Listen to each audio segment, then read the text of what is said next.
Welcome,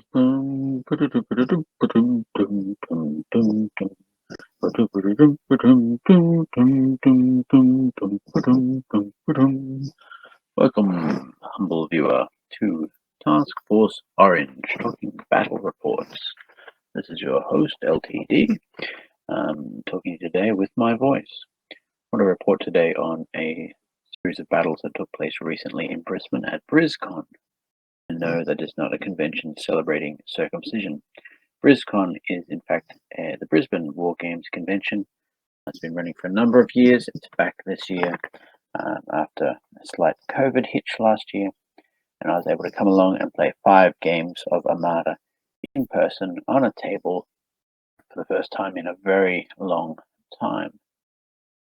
I did quite well. I will not lie about that. I won my 5 games. I had, in fact, a clean sweep. It is 5-10-1 results across the whole weekend, which I was very happy to achieve. So we're just going to go quickly through the battles. So talk a little bit about the list that I'm running. So this first picture will show you my fleet there at the bottom. I'm running 4 Akbar C90s, that is Turbo Laser Reroute Circuit Corvette A's.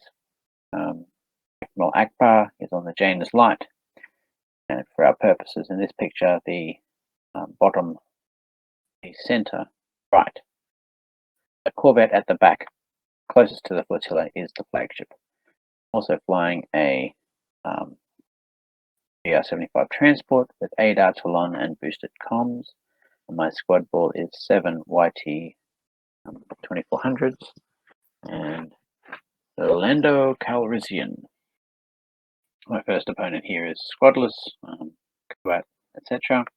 I don't know, I think it was an ISD2. Anyway, it doesn't matter.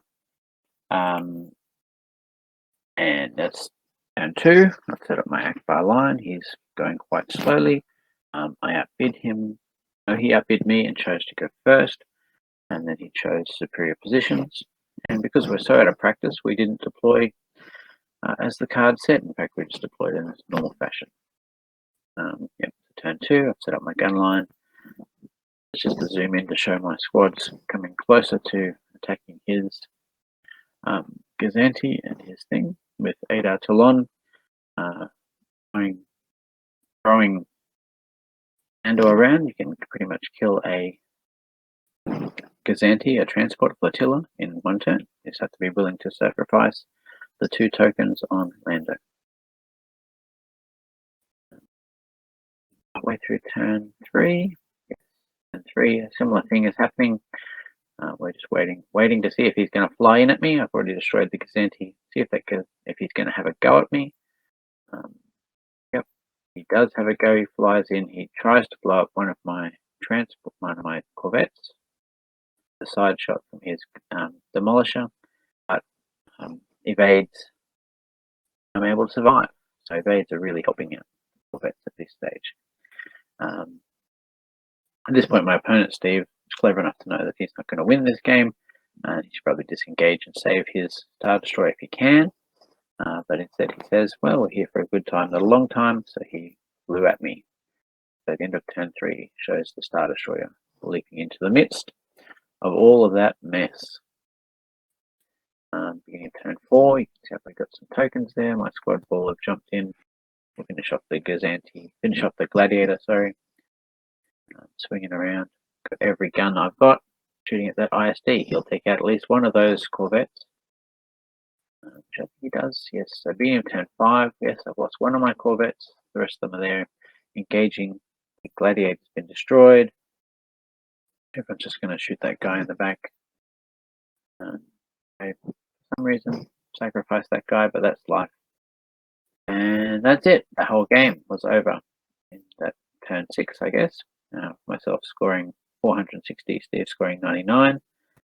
And that included 11 superior position tokens. That's a 10-1. In games against a guy named Peter. Again, he chose superior positions. I outbid him, I believe. I chose to go first. I chose to go second, my apologies. Peter deployed in a peculiar way with Corvus and Rogues on one side and his ships on the other. And I just thought to myself, well, I'm pretty sure I can destroy those ships before his Rogue Ball makes it across the table. which I proceeded to do. So I flew to the left, away from him, engaged, engaged, engaged, and yes, before his various gladiator ball was able to get involved, and I demolished whatever those things are called. His rogue ball was able to engage me. I had destroyed the ISD and the Akatens, and left him with no real choice. If he'd come and engaged me, he would have been fighting my squadrons under my flak. And if he'd flown his raider at me, I would have won more handily. And I didn't really want to fly after him, so I didn't. So we called the game after, I think it was 3 rounds. Must have been the beginning of turn 4. We called the game 301 points to me, no points to Peter. Because the game had finished so quickly, and I was able to give Peter some suggestions, we actually flew it again. While everyone else had finished off their round, we had the same game again, a different deployment. Him deploying everything in close together and then jumping in there. A similar result was much closer the second time around, because his rogues were actually able to be involved, but because they're heavy, I was just able to feed them a YT 2400 at a time, tie them all down. And if the YT 2400 survived, it would just fly away and another one would jump in and take its place. A similar outcome, really. I don't think we really counted up the scores for that. That was just for fun. On 3, the last game of the first day against Sam. He's flying Squadless, Onega, ISD2, Tarkin on that interdictor. And he chose Squad Fighter Ambush. Deployed my ships to try and avoid the Onega shots, spread out nicely. And then my squad's there to take down his flagship interdictor and use it as a shield to keep me away from the red flak, which he somehow had on that ISD. Must have had some upgrade or something. Yep, beautiful paint jobs on his ships.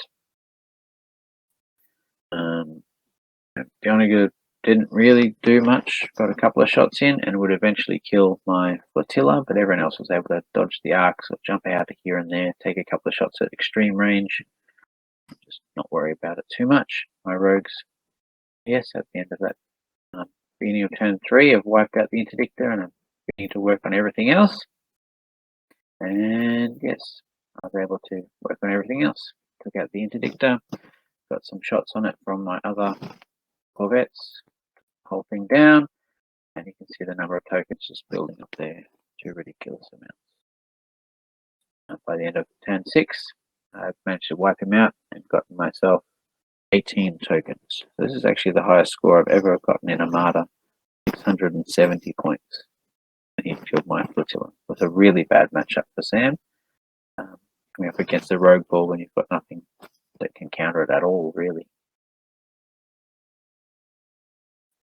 Kick off against Aaron, my first time flying against the Republic's fleets, and its new thermal shields. So we had a conversation before the game started about how Akbar interacts with thermal shields, which is to say that thermal shields are not much great use against Akbar because he adds the dice after calculation. So I was able to do some serious damage again. A similar thing here to my second game. The deployment was a bit funky with the squads off to one side and those things. So I thought, well, I'll just engage that side, engage on my left of the table and deal with the big ships later on. So at the beginning of turn 2, I've set up a couple arcing shots on that. It's a Corvette flying at my side there. My squads are jumping his squads. Everyone else is coming over to help. So at turn 3, I've wiped out his squads. I've wiped out that Corvette.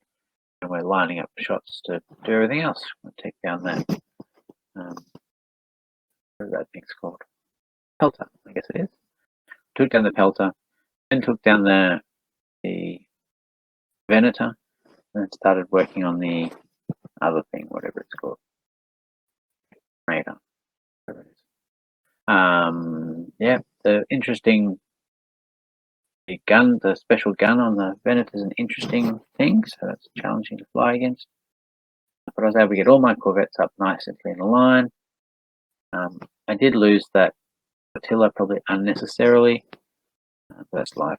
my squads are busy trying to chew through that thing, but Luminara and all the rest of it, he gets his shields back and blah, blah, blah, blah, blah, blah, blah.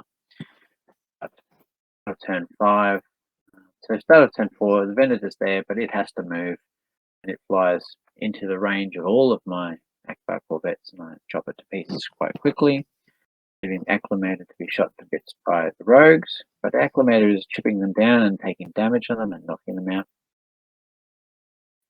Turn 6, he's flying towards the station, hoping to get hull repaired. I'm trying to keep my dying rogues out of flak range. It came down to end of turn 6.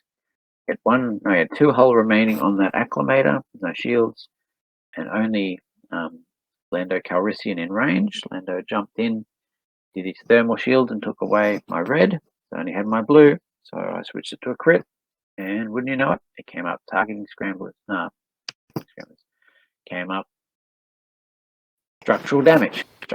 So scored 2 hits and knocked him out. So that was just jammy. That was ridiculously unfair. But everything was running very smoothly in my favor. And yeah, targeting, whatever that word is that I can't say. Stupid word. You know the word I'm trying to say. I just said it not that long ago. When we get an extra hull damage. So yes, I killed him.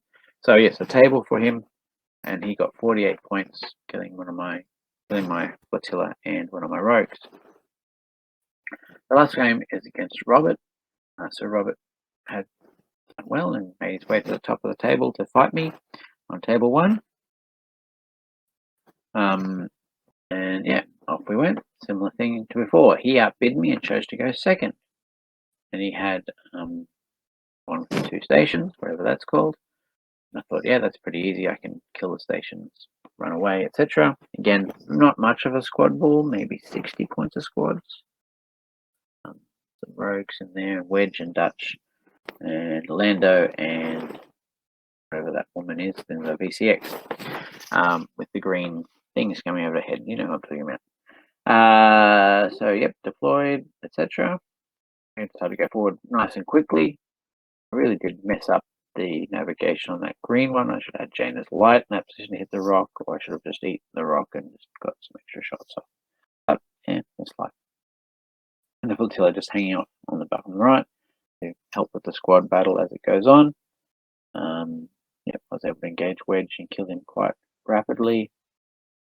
Out of turn 3, I've put quite a few shots onto that assault frigate, and I'm going to take the assault frigate down first. And my plan was to ignore the Starhawk in general, kill the assault frigate, kill the squads, kill the stations, and just walk away.